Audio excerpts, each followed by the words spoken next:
Hello guys, in this video I am going to show you how to block hyperlinks, meaning that your channel's chat will automatically delete posted hyperlinks, while you are streaming on Twitch. But first I just want to mention, don't forget to subscribe to my channel because at 10,000 subscribers I am going to show you my whole YouTube revenue statistics and growth strategy, how to make money online. Now let's jump into it. First of all, open the website and click on this button in the upper right corner, then tap on channel.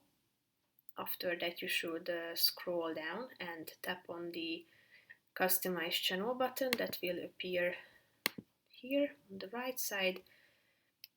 Then go to this left side column and tap on settings, and within settings you can find the moderation subcategory, so tap on it.